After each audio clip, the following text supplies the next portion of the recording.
In 1958, when Elvis was 22, his mother Gladys, his one true love, died. Without her to guide him, he began his search to replicate his mother's love from his childhood. The 50s Elvis was a very sexual Elvis.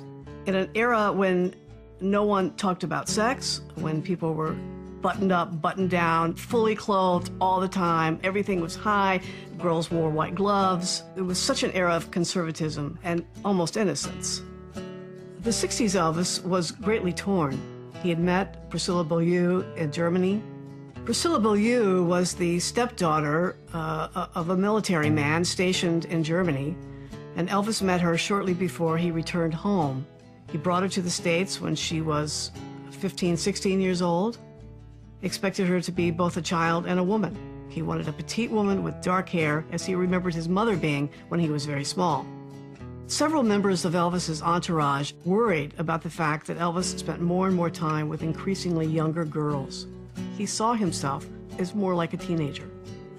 So, in a sense, he was searching out a woman, a girl, who was the same age he was.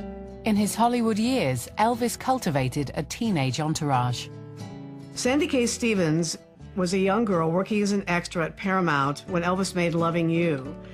He liked her. She was a perky little blonde girl, and he invited a lot of those young girls who either worked there as extras or as dancers or who hung around the set. He invited them over to his hotel, and they became kind of a family for him. I first met Elvis when I had a small extra part in Loving You. I was 13. I was so surprised to see how beautiful this man really was. All my expectations that I thought flew out the window. He was above what I ever could have imagined. It was all new and very exciting, and I just knew that I wanted to get to know this man. He made you feel like, gee, you wanted to be kind of grown up and, you know, so that he would like you. Appearing in the same film was a rising young starlet, Dolores Hart. I met the most charming young man named Elvis Presley. Well, you would have heard that the roof came tumbling down, and they said, "Are you kidding? You must be out of your mind. You don't know who that was?" And I said, "No."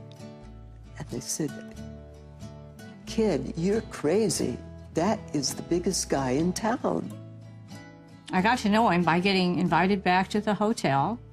They were very strict there. They didn't want the young girls under 18 to go in his room.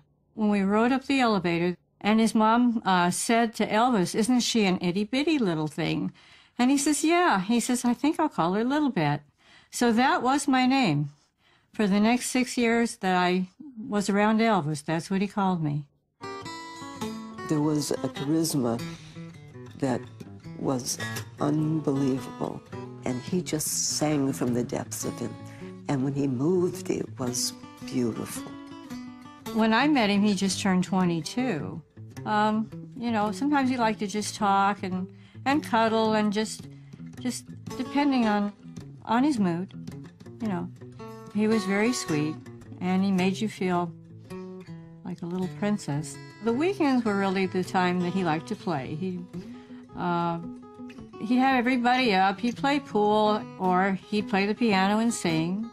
I even got to sing with him a couple times. I was so excited. We all wanted to be with him and enjoyed the time that we did get to be with him. He loved to kiss, and he was a great kisser. I think it was on that set that we had the most incredible experience of finding out that we both blushed when we kissed. Our first kiss at the end of the film, I turned absolutely purple in the kiss, and they had to stop the camera. And of course, everybody howled with laughter and thought this was the biggest laugh of all. Well, then, of course, Elvis started to blush, and he had to be remade up. Elvis was like a kid in a candy store. I mean, it was a revolving door all the time. You know, if one girl had to leave early that he happened to be sitting with that evening, 5 minutes later, there was somebody else sitting down.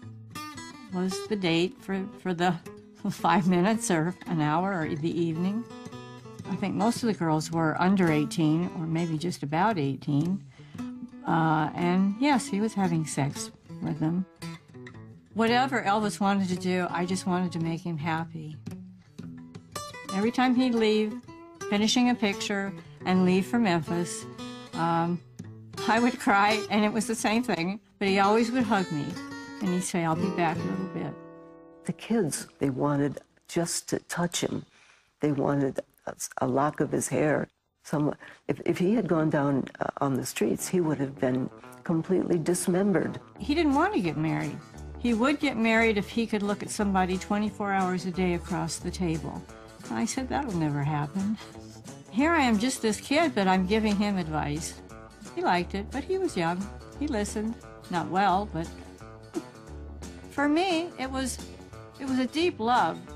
I'll love Elvis till I die. While his many girlfriends awaited Elvis's return from military service, it appeared that he'd found love abroad. Priscilla, while quite young, was quite the little seductress. She knew what she wanted. She plotted meeting him. He absolutely could not resist her. She was, in many ways, his downfall, I think. But that was a very serious relationship for him. He also saw a kind of confused young girl. She had just learned that her father was not really her biological father, but that he was her stepfather. So she was mourning the passing of her real father, just as he was mourning the passing of his mother. His mother had just died. When he does finally move her to Memphis, he's told her stepfather that she will live with his father and Vernon's new wife, and that she will go to Immaculate Conception School and wear a uniform and be supervised. Well, she did live with Vernon and Dee, but for a very short period of time. She was spending her nights over at Graceland with Elvis. But the fact that he had her in uniform going to a Catholic school seemed to pacify the wagging tongues in Memphis, and nobody really questioned what was going on there. Searching for a meaningful relationship in a sea of sex and adulation led Elvis nowhere, and he retreated from the frenzy of live performance to the relative security of movie making. His fame grew, but privately, he was still very much alone. As the 60s progressed, Elvis found himself torn between two different women who served two different emotional needs. One he felt he could shape. The other was like looking in a mirror. If he had a relationship that really had some steam behind it as far as a future and perhaps a healthy future, it would have been that relationship with Anne Margaret. Unfortunately, he did not end up with Anne Margaret because he had pledged himself to becoming Priscilla's husband. He really loved Aunt Margaret, no question. He respected her, he liked her, he enjoyed being with her. When Anne Margaret and Elvis met on the set of Viva Las Vegas, Anne Margaret had just made a big splash in Bye Bye Birdie, which was loosely based on Elvis's own story. She was terrific looking, just a wonderful dancer, a fiery redhead, every inch his equal in talent. He was really taken with her. I mean, I think he felt she was the woman perhaps he had searched for all of his life. She was very sweet, so she could mother him a little bit, but she was also very sexual, which was important to him. And again, she was almost his mirror image in some ways. We were in the back lot of MGM for all-night filming. It was about 11, 12 o'clock at night, and I heard some commotion, and I turned and I looked, and Anne Margaret came to visit Elvis. And everyone looked.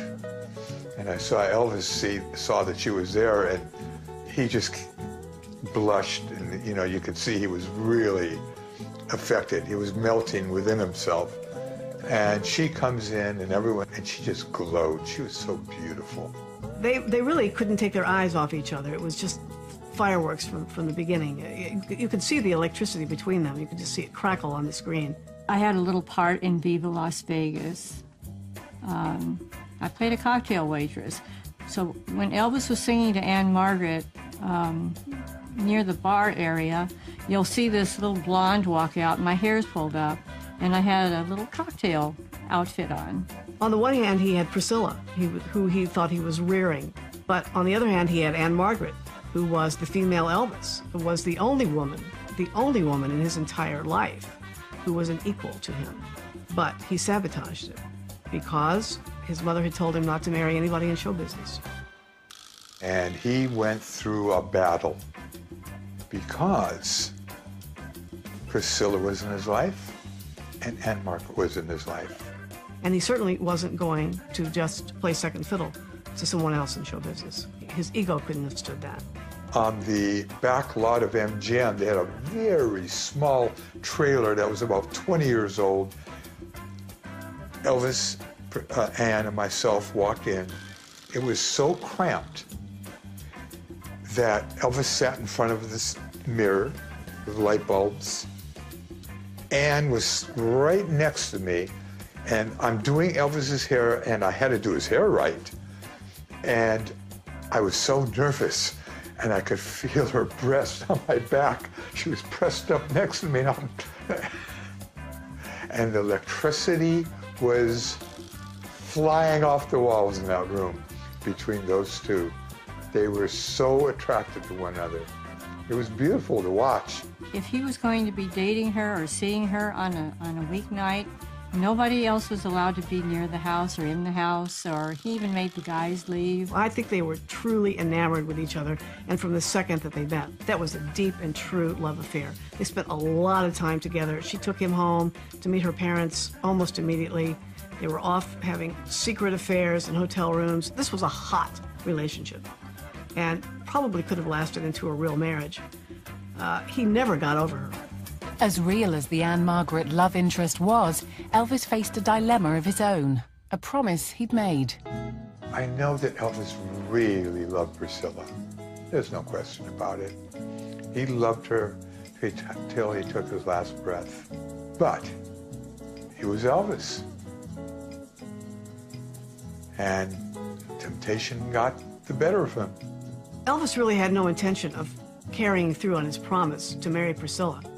But the Colonel and her stepfather, Priscilla's stepfather, held his toes to the fire. He had promised Priscilla's dad that he would marry her, and he told me he never meant it because it was supposed to be all in fun. She was living there in Memphis all those years. She was about to be 21. The Colonel got worried. Jerry Lee Lewis had just had his career ruined by marrying an underage girl. The cat was out of the bag in some circles, and Priscilla's stepfather really said, if you don't follow through on this, we're going to give you some very bad publicity. The father threatened to blackmail him, to do away with his career.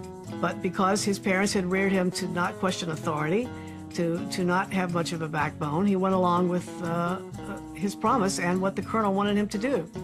We had a little chat one night, and he went on and carried on and was very upset about the situation because something had happened down at Graceland. I didn't quite understand why he felt, he couldn't get out of this situation, but not realizing that at the time, we were all underage, and, she's living there at the house, and so he felt he had to do what he had to do. Even though he was in love with Ann Margaret and he loved Priscilla, it never stopped him from having one-night stands or 2 or 3 or many multiples of women in a single night. Elvis dated many other stars, including Natalie Wood, Raquel Welch, and Sybil Shepherd. There would be many women in the life of Elvis Presley, but there was only one Ann Margaret.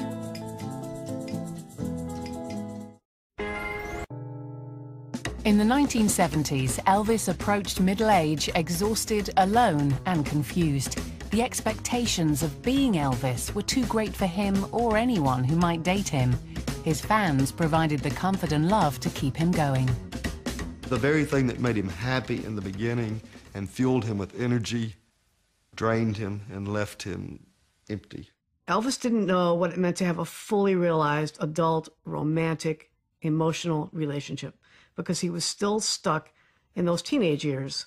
The audience may have become a vicarious Gladys. I don't think there's an artist in the history of rock and roll, or perhaps in the history of entertainment, who loved his fans as deeply and as sincerely as Elvis Presley. Everybody knows me as Rockin' Robin Roseanne. Robin Roseanne was one of the most dedicated of fans who went to Las Vegas every year and saw multiple shows. He got to know her face because she was up close to the stage so many times, and he found out, he asked her name at one point, and she said Robin, so he named her Rockin' Robin. First became an Elvis fan when I was about 10 years old when I saw him on the Ed Sullivan Show at my grandmother's house. But at 10 years old, I didn't know who or what an Elvis was, and it wasn't until later when I was a teenager and I would save my babysitting money and buy all the 45s and the albums and go see the movies. Shirley Dew was Joe Esposito's girlfriend, and Joe Esposito, of course, was Elvis's right-hand guy. And as Joe's girlfriend, Shirley got access to a lot of scenes behind the scenes. I first met Elvis through Joe Esposito. Joe Esposito was my boyfriend at the time. We met in Las Vegas. Joe was basically the boss of the guys, the Memphis Mafia. First time I went and saw Elvis Presley was in Las Vegas, February 1970.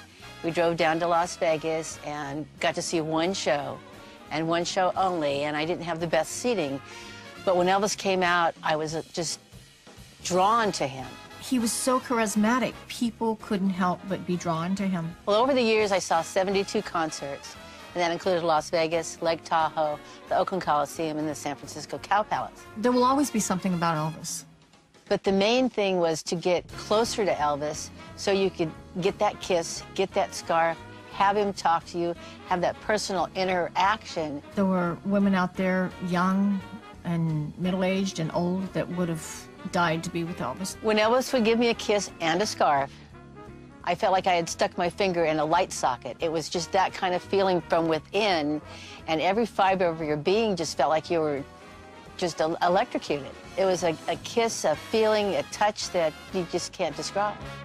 At the Las Vegas Hilton, in the suite, he tried to kiss me in the kitchen. And I was getting a bottle of water, and he put his hands up on the freezer and tried to kiss me. And I just kind of scooted out and went back, said, "Oh, Joe's waiting," and ran back to the bedroom. I'm not sure if Elvis was just testing me, but when I tell the story to Priscilla, she just laughs and said, "No, he wasn't testing you. He was really hitting on you."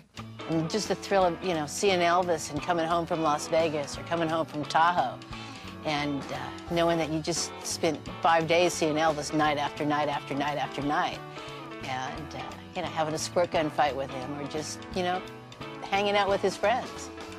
They just loved him, and they still screamed his name and tried to run up for a kiss just to touch him. After many attempts to find meaning in his life, his quest for love came full circle. He woke up one day and he looked at me and said, "Man, I just had a dream you won't believe. I dreamt of Jesse, and I never dream about him, but I had this incredible dream. There we were, both of us, on the stage together, both wearing white jumpsuits, both had guitars. His hair was just like mine. I was looking at him, and I thought I was looking at myself.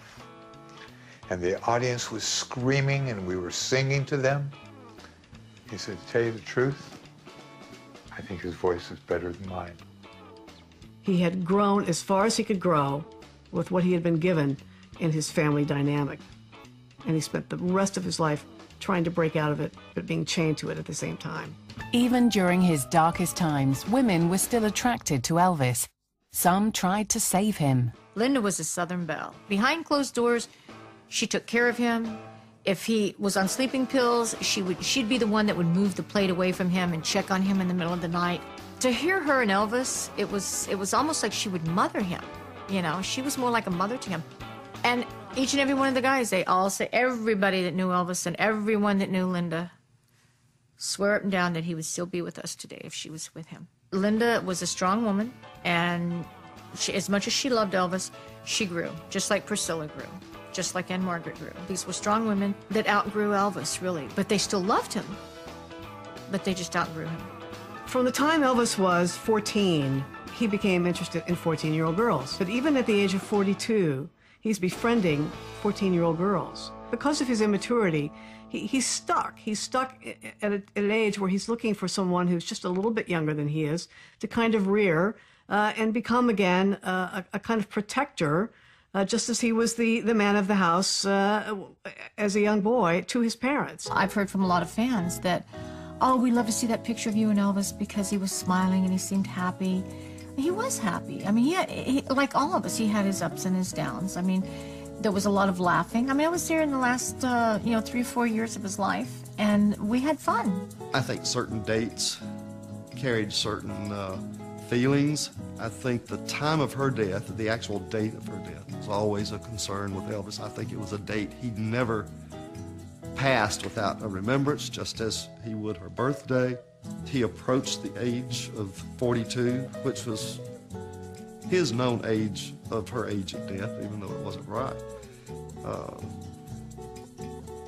I think he felt he could very easily be at the end.